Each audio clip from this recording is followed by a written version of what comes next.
সপোনৰ পূৰণ। সেয়ে আমাৰ গ্ৰন্থ উন্মোচন অনুষ্ঠানটো শুভাৰম্ভ কৰিবলৈ আগবাঢ়িছোঁ।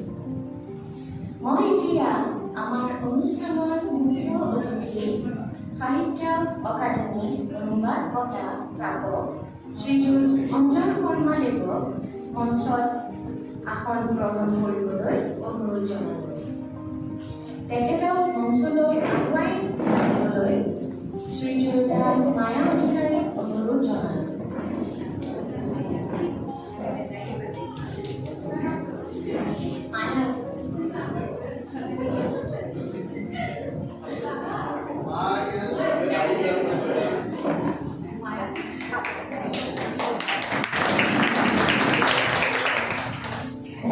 এইবাৰ মই অৱসৰপ্ৰাপ্ত ভাৰতীয় প্ৰশাসনিক বিষয়া শ্ৰীযুত স্বপ্নজিৎ বৰুৱাদেৱক মঞ্চত আসন গ্ৰহণ কৰিবলৈ অনুৰোধ জনালোঁ।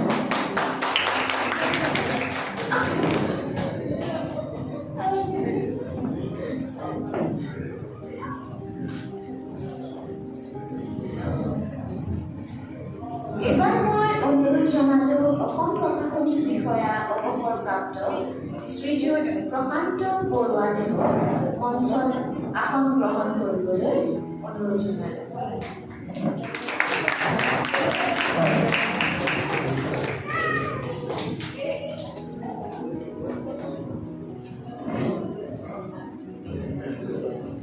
এইবাৰ মই শ্ৰীযুত দীপক দাস দেৱক মঞ্চত আসন গ্ৰহণ কৰিবলৈ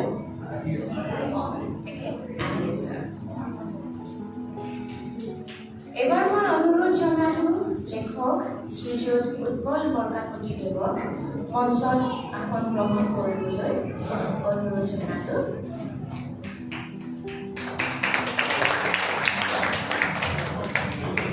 উৎপল বৰকাকতিৰ জন্ম ধুবুৰী জিলাৰ গৌৰীপুৰ চহৰত।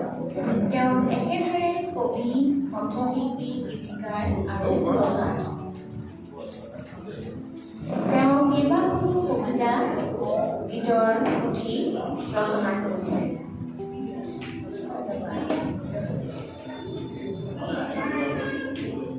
আমাৰ বিশিষ্ট অতিথি শ্ৰীযুত অঞ্জন শৰ্মা দেৱক এখন ফুলাম গামোচা আৰু এজোপা গছপুলিৰ সৈতে সম্বৰ্ধনা জ্ঞাপন কৰিবলৈ তৃষ্ণিলা বৰকাকতিক অনুৰোধ জনালোঁ।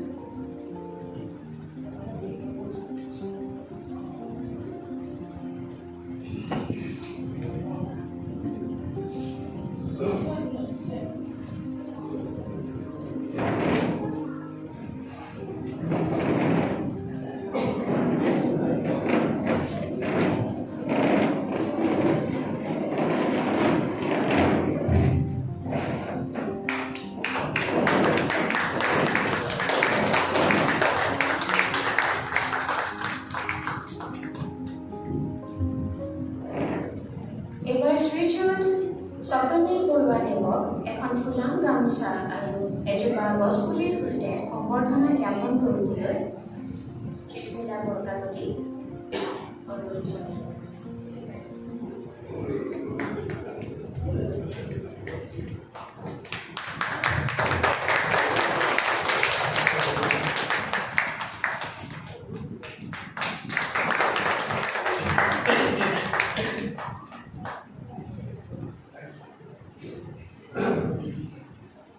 এইবাৰ শ্ৰীযুত প্ৰশান্ত বৰুৱাদেৱক সম্বৰ্ধনা জনাবলৈ তৃষ্ণিলা বৰকাকতি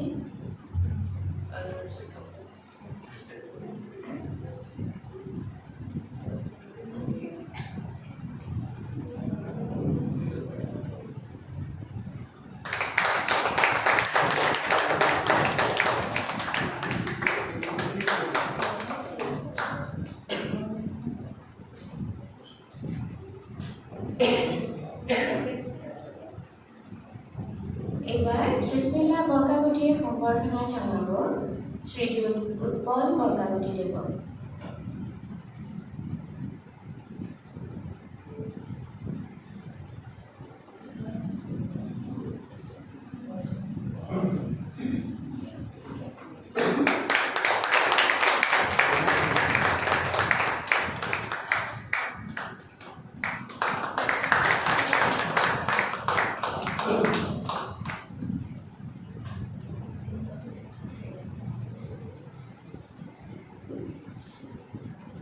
আমাৰ নিৰ্দিষ্ট বক্তা মাননীয় শ্ৰীযুত স্বপ্ননীল বৰুৱাদেৱক দুআষাৰ ক'বলৈ অনুৰোধ জনালোঁ।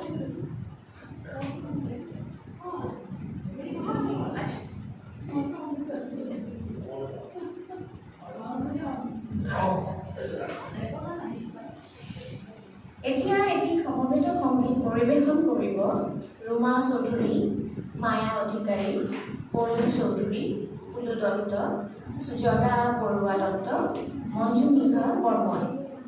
গীতটিৰ কথা সুৰ শ্ৰীযুত উৎপল বৰকাকতিদেৱৰ।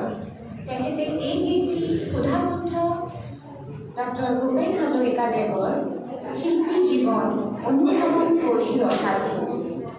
এই গীতটি শিল্পী শ্ৰীযুত পুলক বেনাৰ্জীদেৱে কণ্ঠদান কৰিছে।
চকুতি বৰুৱা নায়কক দুআষাৰ ক'বলৈ অনুৰোধ জনায়।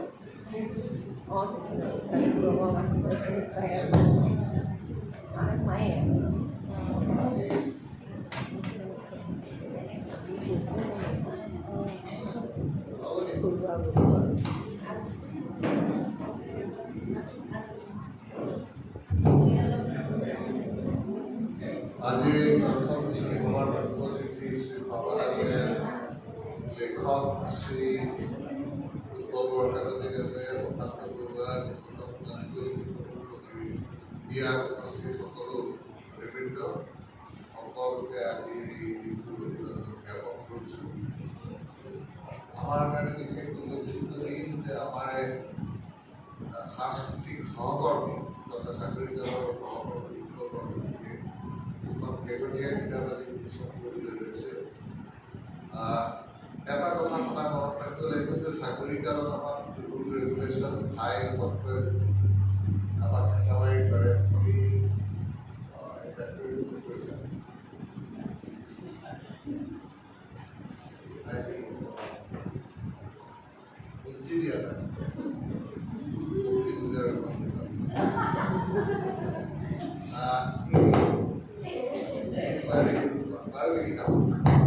এইবিলাক পৰিস্থিতিতে চাকৰি বুলি কয় যে চাউল আহিবলগীয়া আছিল, আহি পোৱাহি নাই, কোনোবা ৰেচন পাবলৈ গৈছিল, পোৱা নাই, কি কৰা যায়?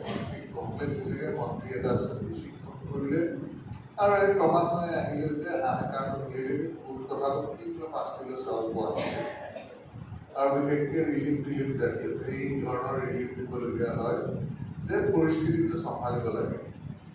কৰ্মব্যস্ত জীৱন 30-35 বছৰ আমাৰ গুচি যায়গৈ তেনেকুৱাকৈ বিভিন্নজনে বিভিন্ন সময়ত বিভিন্ন কাম কৰেগৈ।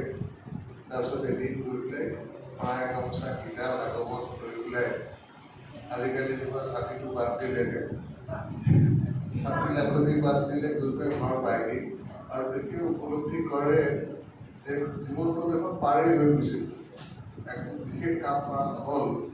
আৰু মোৰ ভিতৰত ক'বলগীয়া যিখিনি কাহিনী ইতিমধ্যে 35-40 বছৰে গোট খাইগৈ, সেই কাহিনীখিনি মই যদি কৈ নাযাওঁ সেই কাহিনী দেখোন মোৰ লগতে গুচি যাব নৱগ্ৰহত। এটা গ্ৰহতেই নহয় 9টা গ্ৰহত গৈ পেলাই। সেইটো কাৰণে আমি বহুতে অনুভৱ কৰোঁ যে আমাৰ বক্তব্যবোৰ লিখি থৈ যাব লাগে কিতাপ আকাৰে, কাৰণ কিতাপ বহুদিন চলি থাকে। কয় যে কিতাপখনৰ বয়স খুব কমে 100 বছৰ, মানুহৰ জীৱন 70-80 তেনেকুৱা ধৰণৰ, কিন্তু কিতাপ এখনৰ বয়স আৰু গান এটাৰ বয়স প্ৰায় 100 বছৰ। 100 বছৰৰ পিছত ক্ৰমান্বয়ে হয়তো সেই কিতাপবোৰ সৰু নাইকিয়া হৈ যায়, কেতিয়াবা আন কাৰণে জড়িত থাকেগৈ, কাৰণ ইতিমধ্যে নাতিনীয়ে বুঢ়া লাগে 100 বছৰ। সেইটো কাৰণে হৈছে আমাৰ ককা বুলি ক'বলৈ নাথাকে, সেইটো কাৰণে অলপ ক'ৰবাত নাইকিয়া হৈ যায়গৈ। সুন্দৰ কথা যে উৎপল বৰকাকতিয়ে এই দুইখন কথা তেওঁৰ জীৱনৰ অভিজ্ঞতাৰ কথাখিনি ক'বলগীয়া কথাখিনি পৰৱৰ্তী প্ৰজন্মৰ কাৰণে লিখিত আকাৰত আমাক থৈ গৈছে। এই চাকৰিৰে সূত্ৰে তেখেতে বৰাকত কাম কৰিছিল আৰু বঙালী মানুহৰ লগত যথেষ্টখিনি কাম কৰিবলগীয়া হৈছিল, যিটোৰ কাৰণে হয়তো তেখেতৰ যিহেতু স্বাভাৱিক এটা প্ৰবৃত্তি আছে দুইটা ভাষাৰ ওপৰত দখল, সেইকাৰণে সেই চিন্তাবিলাকে হয়তো অসমীয়াটো কৰিছে আৰু সেইটো বৰাকলৈ গৈ বঙালী হয়তো তাৰ তেনেকুৱাকৈ হ'ব তাৰ আৰু উপস্থিতিটো নাইবা তাৰ এতিয়া প্ৰশ্ন হ'ল যে এই লেখাৰ পৰা আমাৰ কথা যে কিছুমানে লিখিলে গোটেইকেইজনে কাম কৰিলে কিমান হ'ল 5 বছৰ 1,52,000 কিমানে চাকৰি ল'লে নহয়। 1,52,000 কিতাপখন ওলাই, কিন্তু সকলোৰে একে অভিজ্ঞতা যে আমি চাকৰি কৰিছিলোঁ, মাননীয় মুখ্যমন্ত্ৰীৰ তৰফৰ কাগজ ল'লোঁ, লৈ পেলাই চাকৰি কৰিলোঁ, 30-35 বছৰ পিছত চাকৰি সামৰিলোঁ, কিন্তু ক'বলগীয়া বক্তব্য হয়তো নাথাকিব পাৰে এই গোটেই 1.5 লাখ যিখিনি 5 বছৰ সমান। ঠিক তেনেকুৱাকৈ এই কথাটো যিটো উপলব্ধি কৰিছে ৰবীন্দ্ৰনাথ যে শিল্পী আৰু সাধাৰণ মানুহৰ পাৰ্থক্য কি, যে আমি আৰু ধুনীয়াকৈ লিখি থৈ গৈছে শনিক্ৰমে তেখেতৰ আত্মজীৱনী। তেখেতে ধুনীয়াকৈ লিখি থৈ গৈছে যে সৰ্বসাধাৰণ হিচাপে মই চিন্তা কৰিছিলোঁ বিল এটা দেখি কবিয়ে তাত আমাৰ বিষ্ণুৱে সদায় তাত পদুমফুল বিচাৰি বিলতে হালিছে, ধুনীয়া পদুমফুল বিচাৰি ফুৰে। মোৰ আকৌ চিন্তা নহয় যে তাত কেনেকুৱা ধৰণৰ চিতল মাছ থাকিব পাৰে, কেনেকুৱা ভকুৱা থাকিব পাৰে, কেনেকুৱা শ'ল মাছ ভাত আছেনে বাৰু সেই বিলখনত? এই আমি সৰ্বসাধাৰণ লোকে বোলে বিষ্ণুৱে একেলগে ট্ৰেইনত যাবলৈ দেখিছিলোঁ কিমান ধুনীয়াকৈ ডাৱৰ বজাই কৰি চাই আছনে, কিমান ধুনীয়া ডাৱৰ এই ফুল দেখিছেনে? মোৰ আকৌ চিন্তা হয় বিষ্ণুৱে শনিক্ৰমাই দেখিছে, মোৰ চিন্তা হৈছিলে ধান বহু আছে নেকি ঘৰত, মাৰিব পাৰিলে বস্তু ধুনীয়া হয় গৈ আছে গৈ পেলাই খাই লৈ খাওঁতে বুলি একো নকয়, কিন্তু বিষ্ণুৱে বেছিকৈ খাব, লগতো খাব। লগটো কি আপোনালোকে নিজে বুজে। এই ধৰণৰ কথাটো যে শিল্পীসকলে এটা বেলেগ চকুৰে দিশৰ দৃষ্টিৰে চায়। নিয়ৰ কৰিছে আপুনি খোজকাঢ়ি গুচি গৈছে, নিয়ৰ বিন্দু হ'ল এখন দাপন, তাতে এইটো সময় নতুন সপোন, এইটো ভূপেন হাজৰিকাইহে চিন্তা কৰিব। আপোনাক দেখুৱাই থৈ গৈছে যে যিটো নিয়ৰ পৰি আছে আপুনি ভৰি তিয়াই গুচি গৈছে, ভৰিখন ফুটিলে তাৰপিছত বাকী মানুহে মেখেলাৰ পাতলিত লাগি গুচি গ'লে গোটেই তিতিলে, সেইবিলাক আকৌ কি কৰি থাকিব। শিল্পী এজনে সেই তাত শুকাই থকা কলাৰ সৃষ্টি দেখুৱাই দিব। আৰু চাকৰি আমি বহুতেই কৰোঁ, কিন্তু আমাৰ মাজত যিসকলে চাকৰি কৰোঁতে আমাৰ অভিজ্ঞতা হয়, কিন্তু চাকৰিৰ অভিজ্ঞতাৰে আমাৰ কাব্যিক নাইবা আনে সৰ্বসাধাৰণে নেদেখা বস্তুখিনি দেখুৱাই দিয়া মানুহ হ'ল শিল্পী। আৰু সেইকাৰণে সমাজখনে তেখেতক শ্ৰদ্ধা কৰে। শিল্পী মৰণ নাই বুলি কয়। কেশৱ মহন্ত বৰ সুন্দৰ, মৰণে তোমাৰ মৃত্যু আনিব নোৱাৰে, কাৰণ কি আমাৰ অন্তৰে অন্তৰে 19 তাৰিখ বহুত গুচি যাব, কিন্তু জুবিন গাৰ্গ আমাৰ মনত থাকিব। এইটোৱে পাৰ্থক্য। আৰু সেইটো কাৰণে আমি ধন্যবাদ দিছোঁ যে সুৰীয়াভাৱে হওক, কাব্যিকভাৱে হওক, গদ্য হিচাপতে হওক, কিছুমান হয়তো কবিতাৰ মাজেৰে গানৰ মাজেৰে আমাক দেখুৱাই থৈ গৈছেগৈ যিখিনি কথা তোমালোকৰ সচৰাচৰ নকৰে, কিন্তু সেই অভিজ্ঞতাৰ মাজেৰে তোমালোকো গৈছে। যিটো আমি ভগত কাকীৰ গল্প পাওঁ, একো সাংঘাতিক কথা নিলিখে, কিন্তু তেওঁ লিখিব কি যে ছোৱালী তিনিজনী ৰৈ আছিলে ঠিক যেনেকুৱাকৈ এছ বিস্কুটবোৰ বৈয়ামত থিয় হৈ থাকে। আপুনিও দেখি আছে বৈয়ামৰ মাজত এছ বিস্কুট থিয় হৈ আছে, কিন্তু সেইটোক আকৌ কলেজৰ পৰা উভতি যোৱা তিনিজনী ছোৱালী থিয় হৈ থকা, সেই এটা উপমা বুলি দিব পৰাটো শিল্পী। আৰু যিখিনিয়ে আজি ফুটবল বৰ্গীয়ে আমাৰ জীৱনৰ বিৰতি বেলাত সুন্দৰকৈ দি থৈ গৈছে, তাৰ বাবে অসম কৃতজ্ঞ, বন্ধুবৰ্গ কৃতজ্ঞ, পৰিয়াল কৃতজ্ঞ। এইটো কাৰণে যে তেওঁ এটা পৰিৱেশ সৃষ্টি কৰি দি থৈ গৈছে আজি অলৰেডি, যে তেওঁৰ মাজত সোমাই থকা কথাখিনি আমাৰ আগত হৈ যাব। আৰু আজি অতি আনন্দিত হৈছোঁ যে এই উপলক্ষটো আমি আজি ঠাই পাইছোঁহি, তাৰ বাবে সকলো জড়িত ধন্যবাদ দিছোঁ। আৰু সেইসকল আমি আহিছোঁ, আকৌ আমি ধৰি লৈছোঁ যে আমি ক'ত আছোঁ আজি, প্ৰতি ৰাতিকাল তাহাঁতৰ ব্ৰিজত খোজকাঢ়ি আছোঁ। আবেলি কিছুমান গৈ আছে নহয় আমাৰ নিচিনাকৈ ব্ৰিজ চাবলৈ, চেল্ফি তুলিবলৈ। ভগৱানে এখন 99খন 108 বাছো ৰিলিজ কৰি দিছে দেই আমাৰবিলাকৰ বাবে। এনেকুৱা সকলোবোৰ মিলিত হৈছোঁ গোটেইখিনি এটা সাংস্কৃতিক পৰিৱেশত। কিঞ্চিত হ'লেও আজি 40 বছৰলৈ উভতি যাওঁ, প্ৰতিবাৰে যেতিয়া মিলি যাওঁ, কেনেকুৱাকৈ সময়বোৰ বনাইছিলোঁ, কেনেকুৱা আছিলে সময়। শংকৰ অলপতে দুটালে তেখেতৰ সুন্দৰ উপন্যাস আছে সেই সময়। সেই সময় দুটা বস্তুটোকে আজি উপলব্ধি কৰিছোঁ। তাৰ বাবে সকলোকে মৰম চেনেহ জনাই সকলোৰে সুস্বাস্থ্য কামনা কৰিলোঁ। সকলোকে অনুৰোধ কৰিলোঁ যাতে কিতাপখন পঢ়ে আৰু আপোনালোকেও নতুন দৃষ্টিৰে নিজৰ পৰিৱেশটো চাবলৈ শিকক যে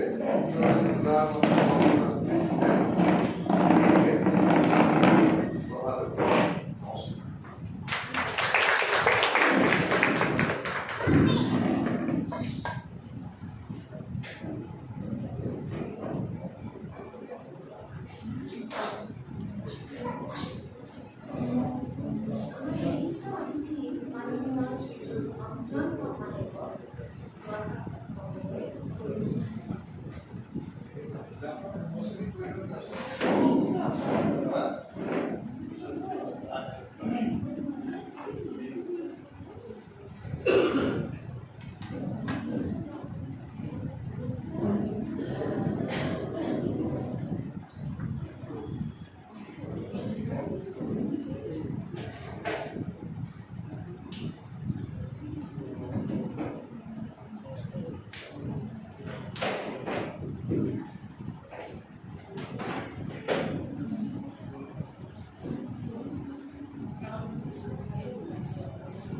আজিৰ এই প্ৰথম মৌচুমী সভাত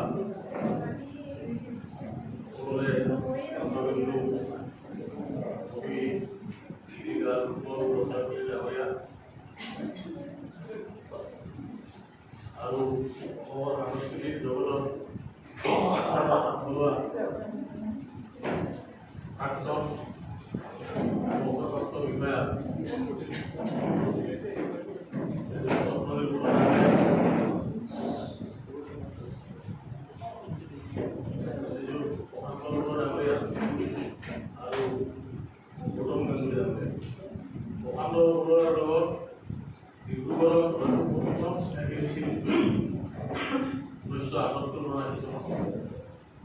এই সূত্ৰে প্ৰায় ৪৫ বছৰ আগতে তেখেতক পাইছিলোঁ।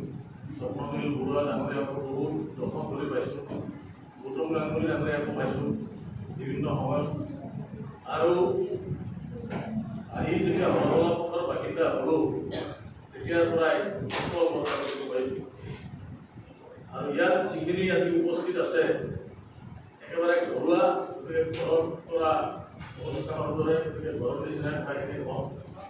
কাৰণ এই ধৰণৰ সভা প্ৰথাগত অধিক সাৱধান হ'ব লাগে যদি গৃহিণী হ'ব থাকে, আৰু নহ'লে পাছত ঘৰত গৈ তিতা কেৰেলা খাব লাগিব পাৰে বোলে মাহক কথা কয়।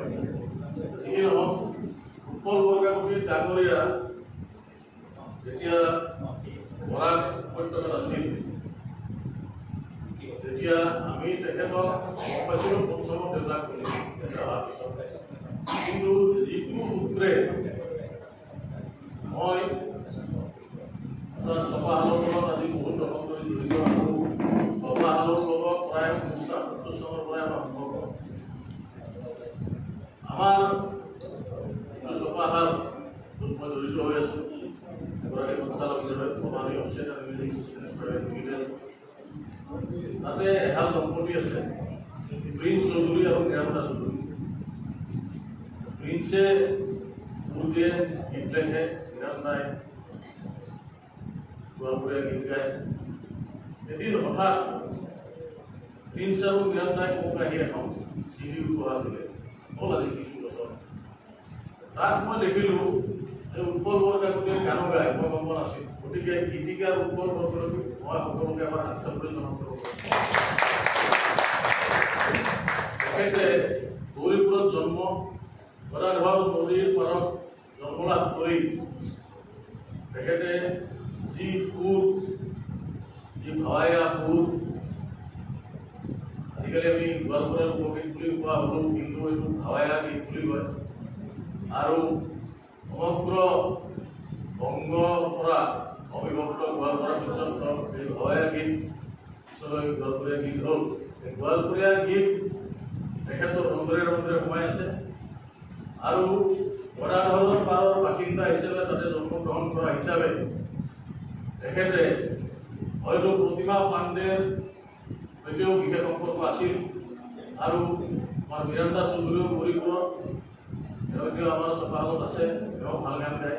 তেওঁলোকে এখন CD উলিয়াইছিল গোৱালপৰীয়া গীতৰ, আৰু তাতেই গম পাইছিলোঁ যে তেখেত গোৱালপৰীয়া গীতৰ লগত কিদৰে জড়িত। এই যিটো অনুষ্ঠান আজিৰ, এই অনুষ্ঠানটোৰ বিষয়ে কিছুদিন আগতে কৈছিল যে এনেকুৱা গ্ৰন্থ হ'ব, কিহৰ গ্ৰন্থ বোলে কবিতা আৰু গীত। যিকি নহওক প্ৰথম যিটো দিন ৰাজ্যৰ পৰা আছিল সেই দিনটোত উপস্থিত থাকিব নোৱাৰে হয়তো, সেইকাৰণে আজিৰ দিনটো নিৰ্বাচিত হ'ল। মই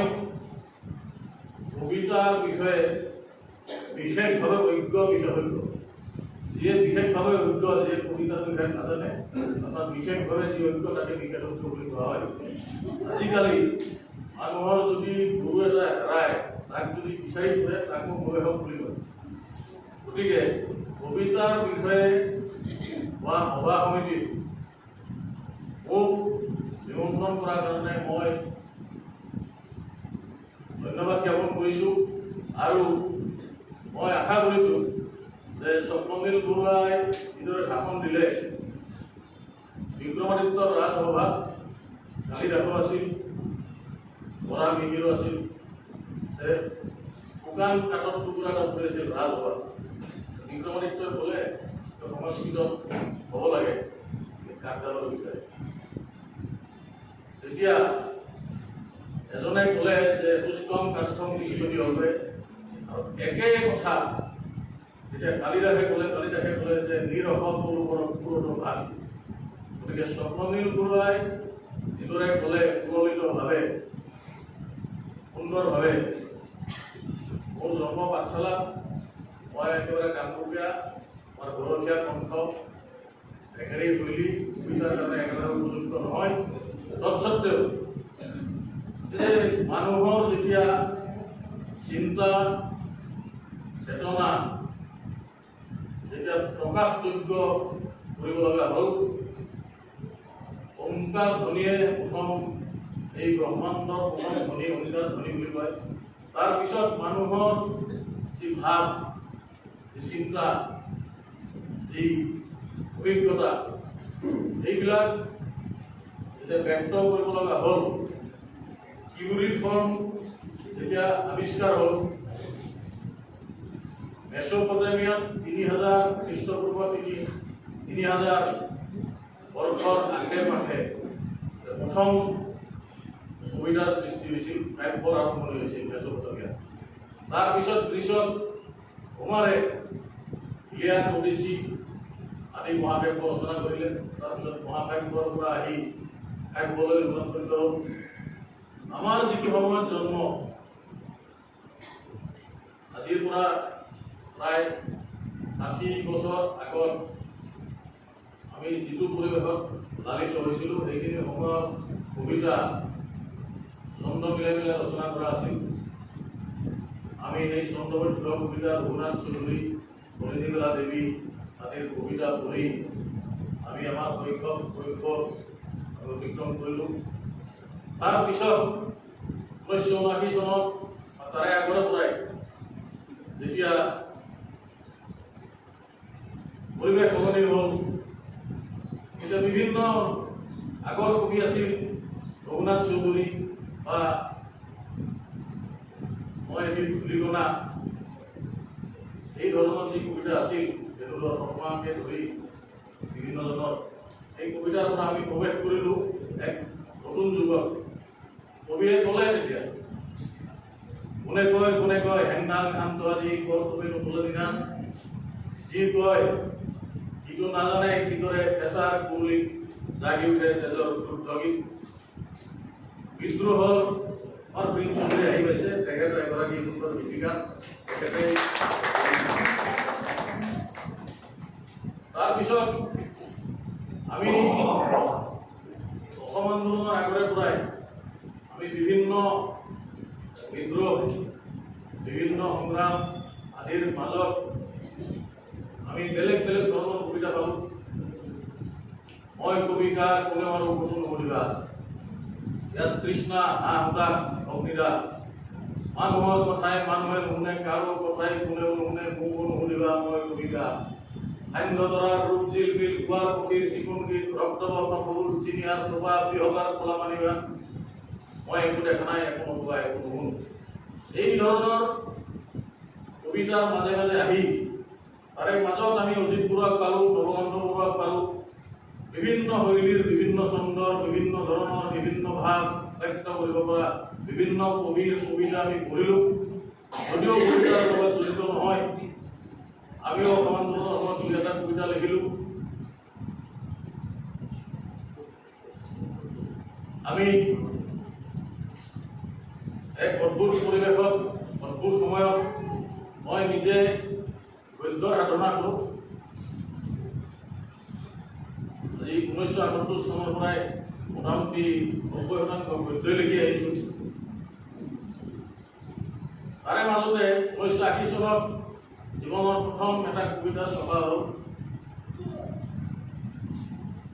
নাম শুনিলেই যাৰ মন কপে কুকুৰে তেজ, উখল মাখল কৰে এই মোৰ দেশ, বৰজন্য মোৰ অমৃত স্বদেশ, সুবিধাবাদীৰ দল তহঁতেও বুৰঞ্জী কৰ, জয় সাগৰৰ বুকুত দুখ দি বোকামাটি আন মৰ্দন কৰ সমগ্ৰ শৰীৰত গুণ পাবি স্বাধীন স্বদেশৰ।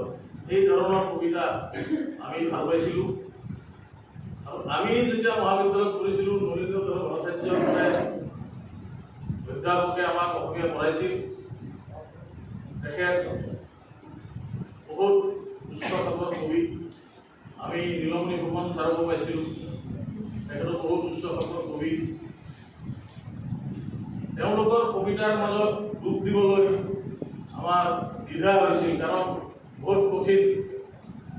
আমি বিভিন্ন পৰ্যায়ৰ মাজেৰে বিভিন্ন কবিতা আমি পালোঁ, আৰু সেই সময়তে কিছুমান সৰু সৰু কবিতাও পাইছিলোঁ।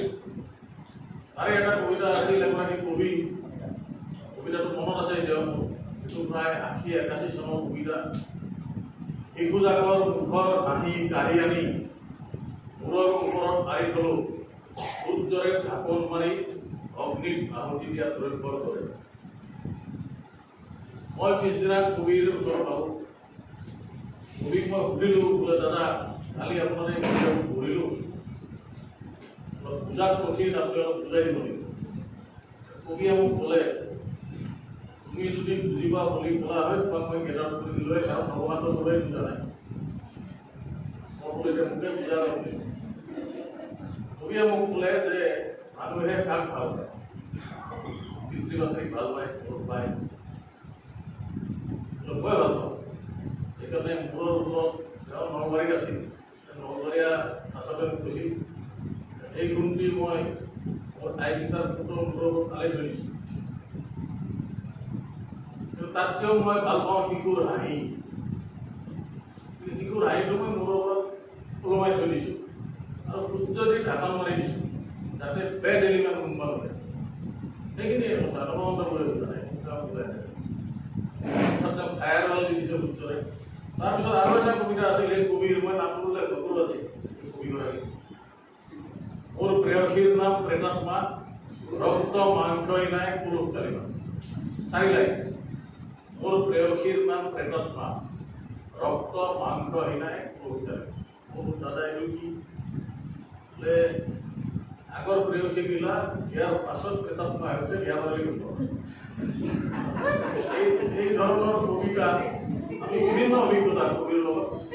আৰু ঘৰলৈ মুখত ধনঞ্জয় শৰ্মা মোৰ বন্ধু মানুহ, তেওঁৰ এখন দোকান আছিল অংশুমান বুলি, তাত বহুত কবিৰ আড্ডা বহিছিল, আমিও বহিছিলোঁ তাতে। কাৰণ তেতিয়া আমাৰ মহাবাহু আলোচনী, মকুৰ আলোচনী এইবিলাকৰ লগত আমি জড়িত আছিলোঁ।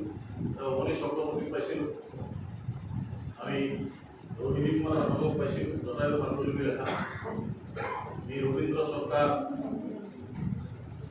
সমীৰ তাঁতী এতিয়া মোৰ খুব ভাল বন্ধু। সমীৰ তাঁতীৰ কথাই মই অলপ মানে ঘৰুৱাভাৱে কৈ আছোঁ, অলপ ৰস লাগে মাজে মাজে।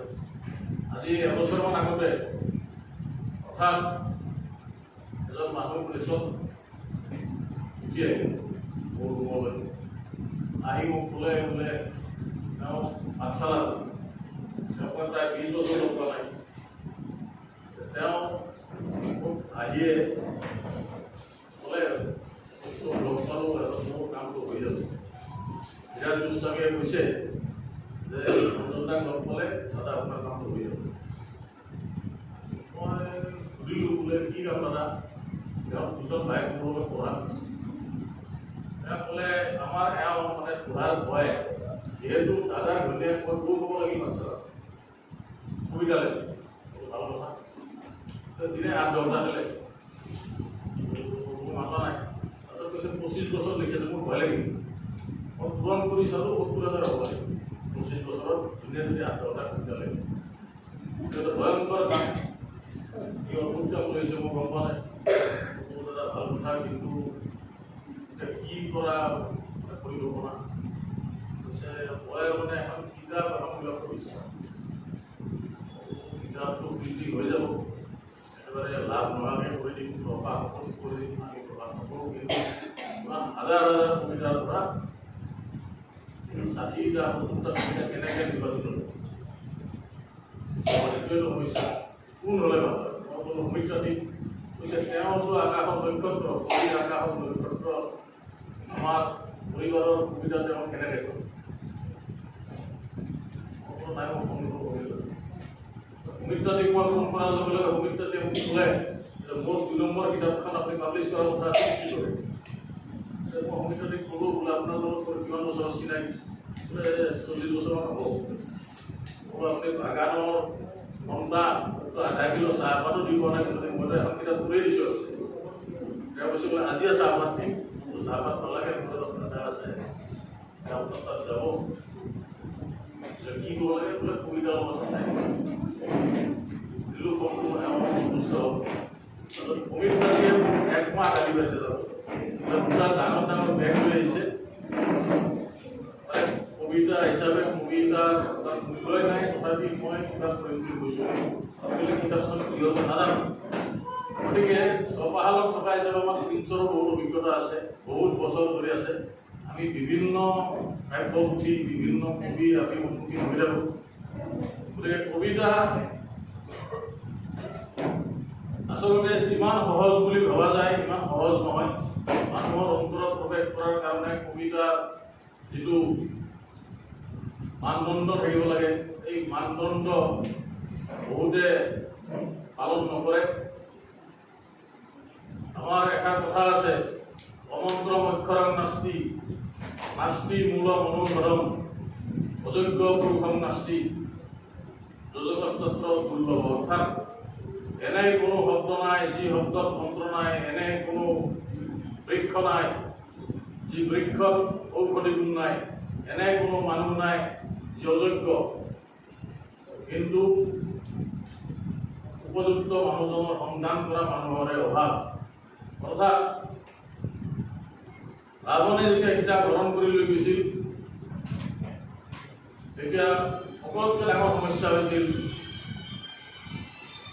যে সাগৰ পাৰ হৈ লংকালৈ কেনেকৈ যোৱা যায়। সকলো বিমূৰ। হনুমানে নিজৰ আত্মশক্তি সম্পৰ্কে, নিজৰ শক্তি সম্পৰ্কে স্মৃতি বিলুপ্ত দেখি ৰহি যাব। এই সময়ত জাম্বুৱান আহিল।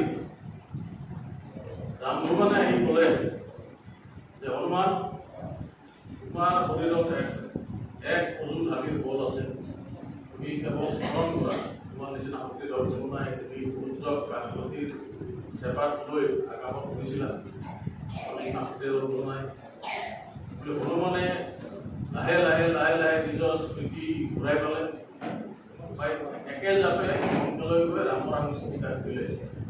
অৰ্থাৎ আমাৰ ভূমিকাটো এই যে অলপ আগতে শ্ৰীযুত স্বপ্ননিৰ্মলে যিখিনি কথা ক'লে, বা মই এতিয়া যিখিনি কথা কৈ আছোঁ, বা বিভিন্ন ঠাইতে যিখিনি কথা কওঁ, আমাৰ ৰোলটো হ'ল জাম্বুৱান। ইয়াতে থকা সকলোৰে আছে প্ৰতিভা, সকলোৱে হনুমান। কেৱল হনুমানৰ শক্তি সম্পৰ্কে হনুমানক মনত পেলাই দিব লাগে।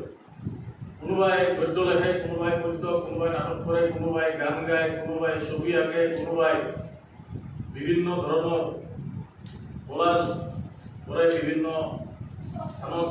এই সকলো মিলিয়ে শিল্প সাহিত্য সৃষ্টি হয়। শ্ৰীযুত উৎপল বৰকাকতি ডাঙৰীয়া যিখন গ্ৰন্থ, এই গ্ৰন্থ তেখেতৰ চাকৰি জীৱনৰ অলপ আগতে কৈছে স্বপ্ননিৰ্মল ডাঙৰীয়াই যে 1,55,65,000 আজি যে চাকৰি পালে 2025-26 চনৰ ভিতৰত, তাৰে ভিতৰত কেইজনে নিজৰ অভিজ্ঞতা বৰ্ণনা কৰিব পাৰে। এইটো শতাংশ হিচাপত হিচাপ নোলাব।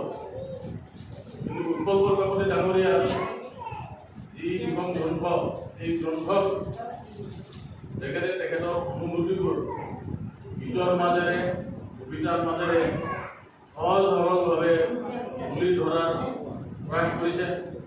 যেনেকৈ মই মই জানো যে বিদায় নামৰ এটা কবিতা আছে তেখেতৰ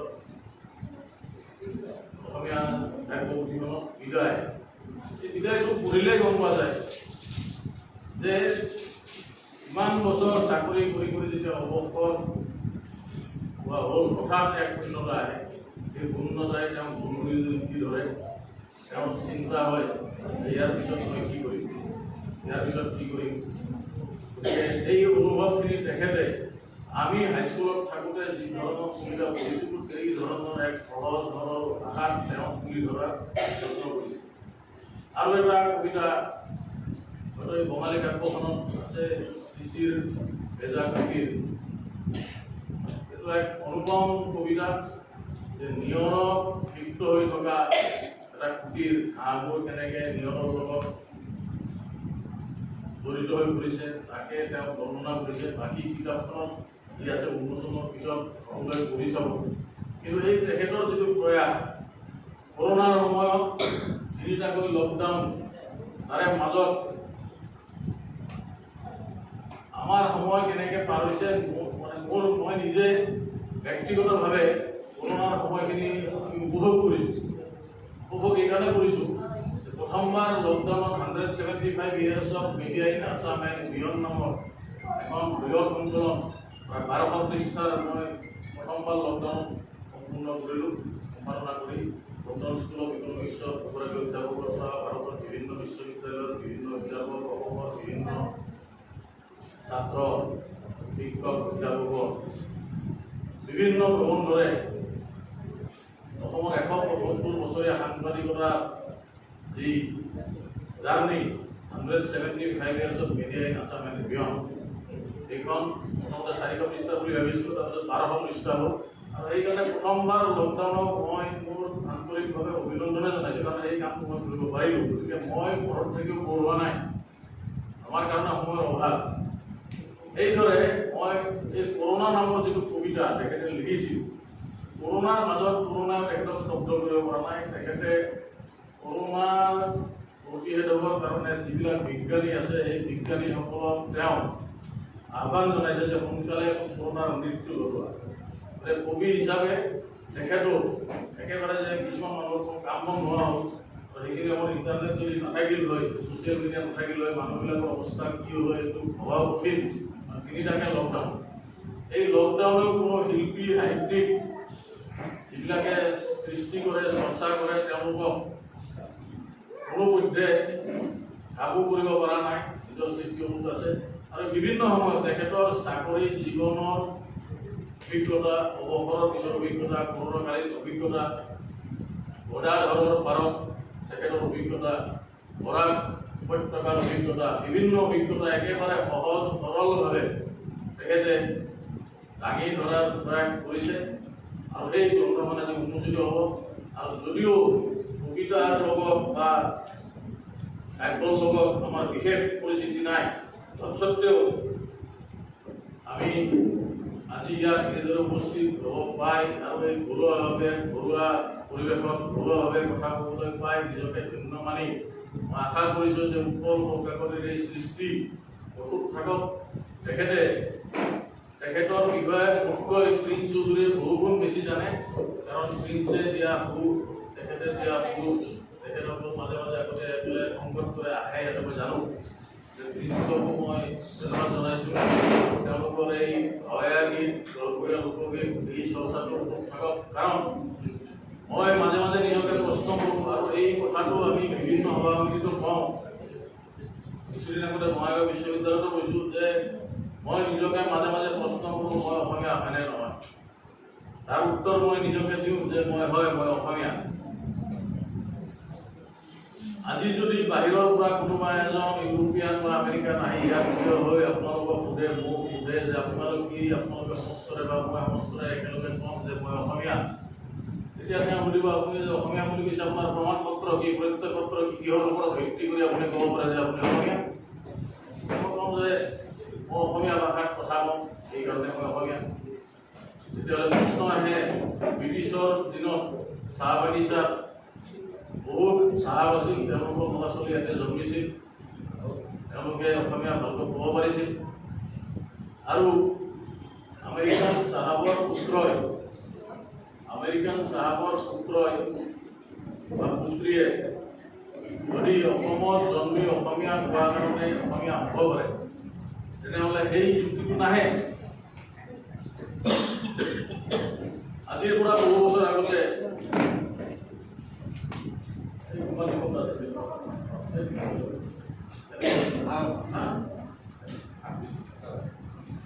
কুমাৰ দীপক দাস ডাঙৰীয়া আহি পাইছে, তেখেতক মই ধন্যবাদ জনাইছোঁ। তেখেতে মানে বহুত খালী দিল্লীত আছিল, তেওঁ ব্যস্ততাৰ মাজতে আহিছে, বহুত ধন্যবাদ জনাইছোঁ।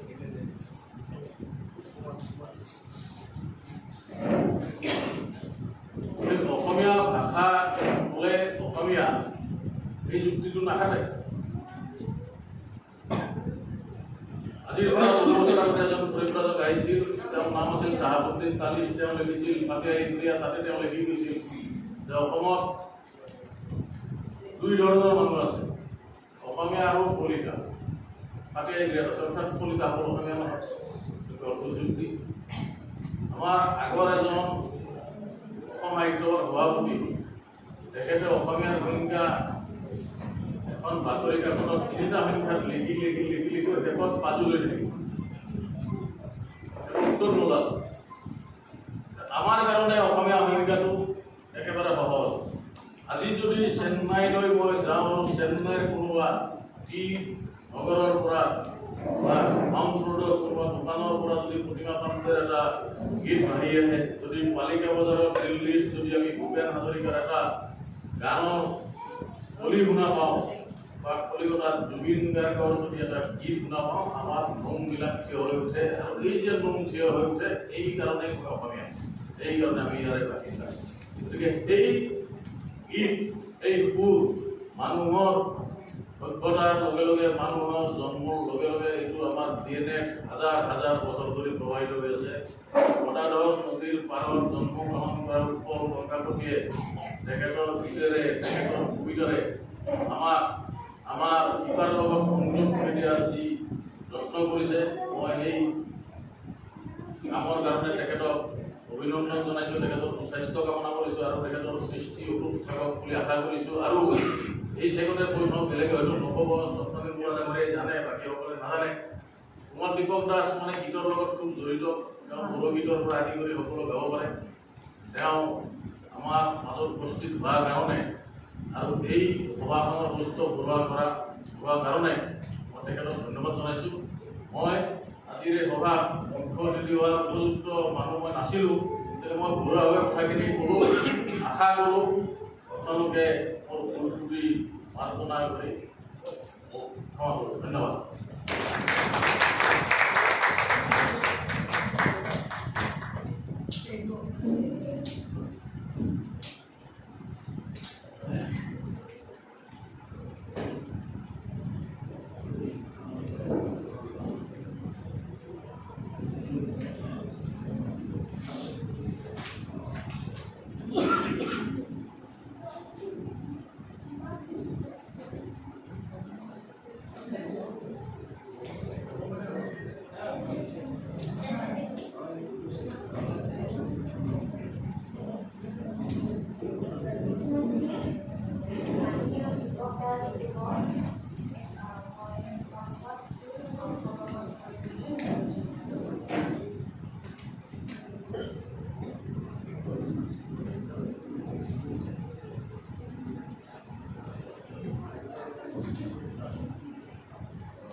ক'বলৈ অনুৰোধ জনালোঁ।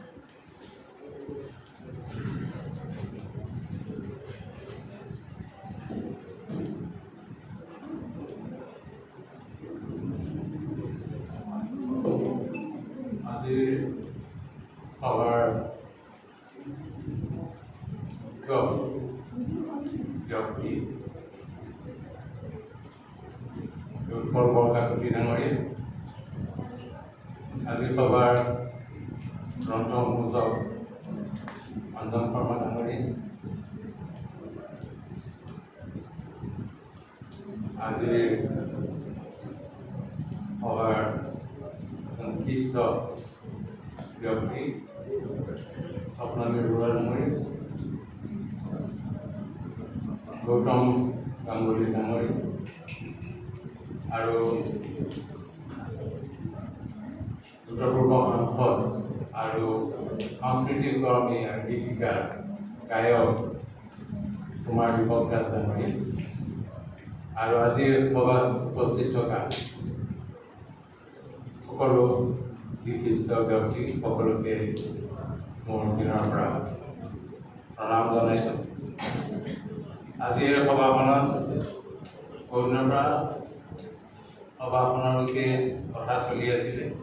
আমি যিহেতুকে বৰকাকতি ডাঙৰীয়াৰ চুবুৰীয়া, তেওঁলোকৰ লগত সেই বিষয়ে আলোচনা হৈয়ে থাকে, কেতিয়া হ'ব, ক'ত হ'ব, এনেকুৱা ধৰণে চলি আছিলে। বিভিন্ন হল বিভিন্ন সময়ত বুক কৰি কেঞ্চেল কৰিব লগা হৈছিলে। কিন্তু এই সভা এই কিতাপ দুখন বহুদিনৰ আগৰ পৰাই প্ৰস্তুত হৈ আছিলে।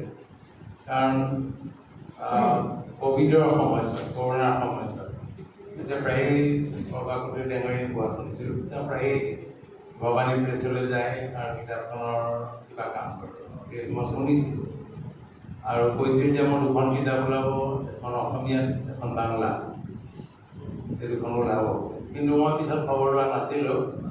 অলপ দিনৰ আগতে তেখেতে ক'লে যে মোৰ কিতাপ দুখন ৰেডি আছে, মই এই দুখন কিতাপ উন্মোচন কৰিব লাগে। তাৰপিছত উন্মোচনৰ কাৰ্যসূচীলৈ আৰম্ভ হৈছে। আমি এইবিলাক কথাই গম পাই আছিলোঁ। তেখেতৰ পুথি আগতেও কেইবাখনো ওলাইছে। তেখেতৰ উত্তৰো মই 2001 চনমানত, মই যেতিয়া ডুবুৰীত আছিলোঁ, তেখেতো উত্তৰ ডুবুৰীত সেই সময়ত কৰ্মৰত আছিলে। এদিন আহি পেলাই মোক এখন কিতাপ দি গ'ল, কবিতা পুথি, সৰিজময় লিখা। সেইবুলি কিতাপখন দি পেলাই তেওঁ গুচি গ'ল। মই কিতাপখন পঢ়ি চাবলৈ বা এটা কমেণ্ট এটা দিবলৈ সুবিধা নিদিলে, তেওঁ গুচি গ'ল। পিছত মই কিতাপখন পঢ়ি চালোঁ, সুন্দৰ কবিতা, মষ্টলি গীতি কবিতা। সেইখিনি পঢ়ি ভাল লাগিলে। আৰু মানুহজনৰ যে এটা সৃষ্টিশীল মন আছে, সৃষ্টিশীলতা আছে, সেইটো গম পালোঁ। তাৰপিছত তেওঁক বেছিদিন লগ নাপালোঁ, কাৰণ বদলি হৈ গুচি আহিলে, উত্তৰ গুৱাহাটীলৈ গুচি আহিলে। পিছলৈ মই ৰিটায়াৰমেণ্টৰ পিছত তেওঁলোকৰ ওচৰ চুবুৰীয়া হ'লোঁ। গতিকে তেওঁ যেতিয়া বন্ধত, বেছিভাগ সময় শিলচৰ, হাইলাকান্দি, কৰিমগঞ্জত থকা ব্যক্তি। আৰু সেই সময়ত তেওঁ যদি আহে ঘৰলৈ, তেতিয়া তেওঁক লগ পাওঁ। আৰু তেওঁৰ পৰিবাৰ অঞ্জনা বৰকাকতি ডাঙৰীয়া, তেওঁকো প্ৰায় লগ পাই থাকোঁ, গোটেই কথাবিলাক গম পায়। কিন্তু বৰকাকতি ডাঙৰীয়া এজন এটা সৃষ্টিশীল মন আছে, এইটো বুজা যায়। তেওঁ নিজে ঘৰত কেইবাখনো গীটাৰ আছে, গীটাৰ বজায়। এবাৰ মই ক'ভিডৰ কালচোৱাত ক'লৈকো যাবলগীয়া নাই, ঘৰতে সোমাই থাকোঁ। মই তেওঁক ক'লোঁ যে মই গীটাৰখন শিকিব খুজিছোঁ, গীটাৰখন শিকাব নেকি? তেওঁ আহিলে, গীটাৰ লৈ আহিলে। তেওঁ গীটাৰ কেনেকৈ বজাব লাগে, ন'টেশ্যনবিলাক কেনেকৈ শিকিব লাগে, কিতাপ পত্ৰ মোক দিলে, গীটাৰ এখন দিলে, দুই এটা কথা শিকাই দিলে। কিন্তু মই বেছি আগবাঢ়িব নোৱাৰিলোঁ। পিছত গীটাৰখন তেওঁ মোৰ ঘৰত থৈ দিলে, এখন আপুনি লৈ ল'ব। কিন্তু যিহেতুকে মই আগবাঢ়িব নোৱাৰিলোঁ কামটোত, মই গীটাৰখন নাৰাখিলোঁ, তেখেতক ঘূৰাই দিলোঁ। কিন্তু তেখেতৰ সেইটো কাৰণে মই কৃতজ্ঞ। কিন্তু ইমান আদৰেৰে, ইমান আগ্ৰহেৰে মোক শিকাবলৈ আগবাঢ়িছিল, কিন্তু মই তেওঁৰ সেই আগ্ৰহ বা আদৰৰ সুবিধাখিনি ল'ব নোৱাৰিলোঁ। যি নহওক, তেওঁৰ ভিতৰতে আছে এই গান, এই তেওঁৰ কবিতা, গীত তেওঁৰ ভিতৰত আছে। তেওঁ সদায় লিখে, তেওঁ সদায় তেওঁক লগ পালে মই সোধোঁ আজি কি লিখিলে, লিখে সদায় লিখে। এখন সৰু কাগজ এখনত তেওঁ সদায় তেওঁৰ মনৰ কথাবিলাক লিখে। আৰু সেইটো সাধাৰণতে তেওঁ ৰাতিপুৱা উঠে আফটাৰ ব্ৰেকফাষ্ট এইখন লিখি পেলাই তেওঁ থৈ দিয়ে, প্ৰত্যেক দিনে লিখে। মই সেইকাৰণে তেওঁ বোলো আজি কি লিখিলে পঢ়ি শুনাই, কালি কি লিখিছিলে পঢ়ি শুনাই। আৰু প্ৰত্যেকটো কথাই বেলেগ।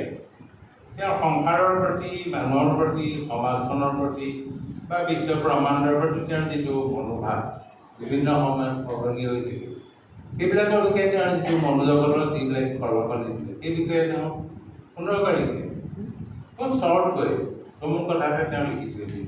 সেই কথাখিনি মই তেওঁক কওঁ যে আপুনি এইখিনি আপোনাৰ যেনেকৈ গীতৰ কিতাপ উলিয়াইছে ঠিক তেনেকৈ এইখিনিও আপুনি প্ৰকাশ কৰাৰ ব্যৱস্থা কৰক, ভাল লাগিব। প্ৰত্যেক দিনেই লিখে, বহুত ডাঙৰ কিতাপেই হ'ব চাগে, কিন্তু সৰু সৰু কথা, অলপ অলপ কথা।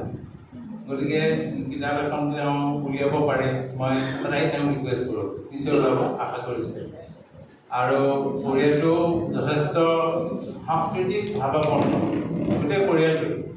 তেওঁ মিছেছে ভাল গান জানে, নাগায় যদিও তেওঁ জানে, প্ৰত্যেকটো গানৰ কথা তেওঁ জানে।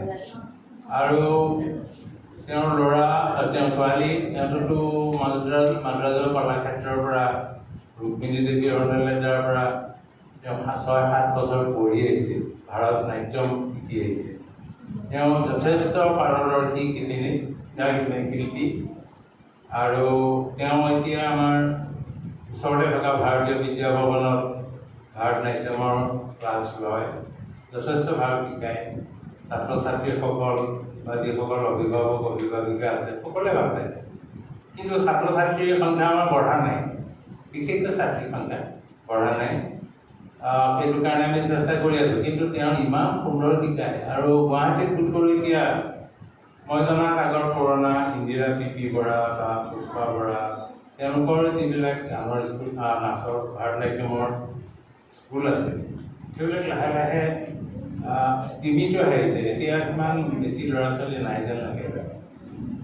আৰু নতুনকৈ যদি কোনোবাই শিকাইছে নাজানো, কিন্তু হয়তো বহুত পইচা দি পেলাই কোনোবাই শিকাব পাৰে। আমি সম্পূৰ্ণ প্ৰায় বিনা খৰচতে আমি এইটো শিক্ষাৰ ব্যৱস্থা কৰিছোঁ। আৰু আশা কৰিছোঁ আপোনালোকে যদি জানে, চিনাকি মানুহ যাতে সকলোকে খবৰ দিয়ে, এইটো এটা ব্যৱস্থা ভাৰতীয় বিদ্যা ভৱনত হৈ আছে।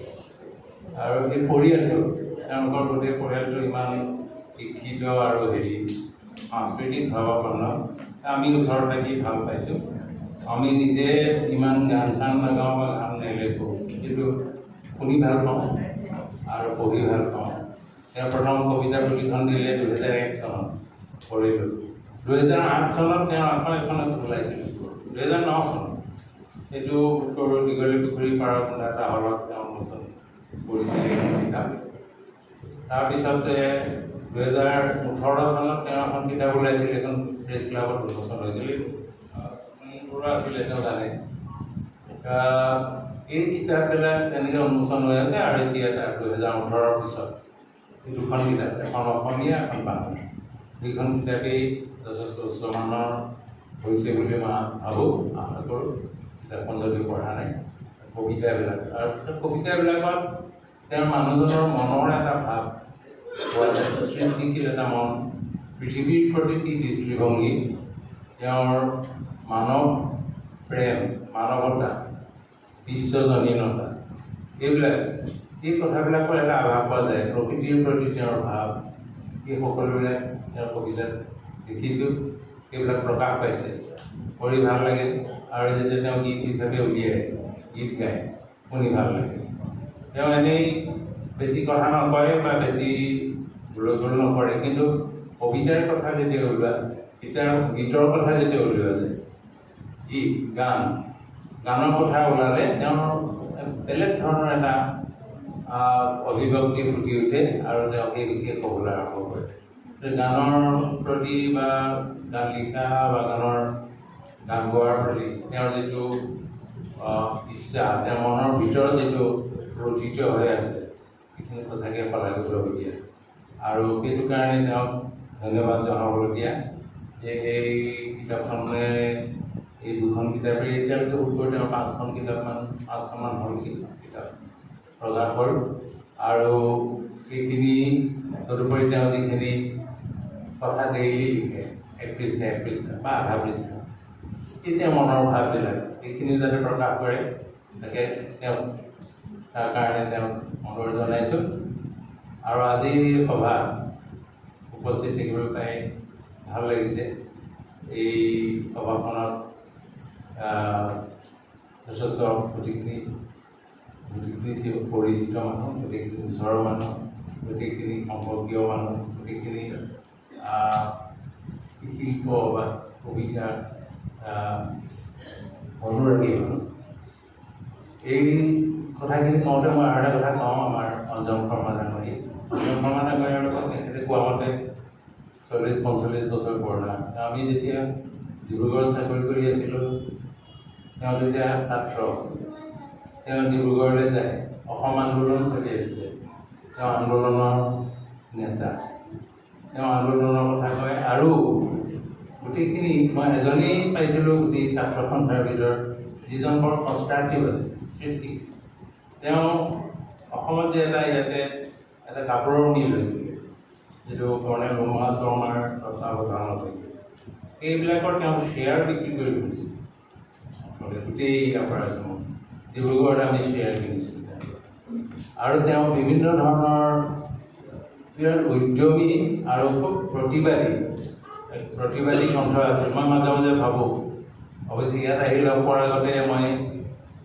নাজানিছিলোঁ তেওঁ ক'ত আছে মাজে মাজে ভাবোঁ ক'লৈ গ'ল এই অঞ্জন শৰ্মা ইমান প্ৰতিবাদী কণ্ঠৰে তেওঁ মহাবাহু বুলি যিখন মেগাজিন উলিয়াইছিল আলোচনী মহাবাহু আলোচনীখন প্ৰতিবাদী অসমৰ আৰু ৰাইজৰ জনতাৰ বা সকলোৱে প্ৰতিজন চিটিজন নাগৰিকৰ কৰ্তব্য বা তেওঁলোকে পাব লগা কথা বা দেশখনে বা ৰাজ্যখনে পাব লগা বা কেনেধৰণে তেওঁলোকক বঞ্চিত কৰা হৈছে এই বিষয়ে খুব সুন্দৰভাৱে লিখিছে প্ৰত্যেকখন মহাবাহু এতিয়া বোধকৰোঁ মহাবাহুখন অনলাইন হৈ গ'ল এতিয়া অনলাইনত আমি পঢ়িবলৈ পোৱা নাই কিন্তু মেগাজিন হিচাপে ওলাই থকাতে ভাল লাগিলে সেইখন নিশ্চয় পঢ়িলোহেঁতেন বৰ সুন্দৰ মেগাজিন আছিলে তাৰ বাবে তেখেতক ধন্যবাদ জনাইছোঁ আৰু অঞ্জন শৰ্মাটো জানেই আপোনালোক সকলোৱে তেওঁ সাহিত্য একাডেমী পুৰস্কাৰ প্ৰাপ্ত তেওঁ অনুবাদ কৰি সাহিত্য একাডেমী পুৰস্কাৰ পাইছে এইটো আমাৰ বাবে চুবুৰীয়া হিচাপে গৌৰৱৰ কথা আৰু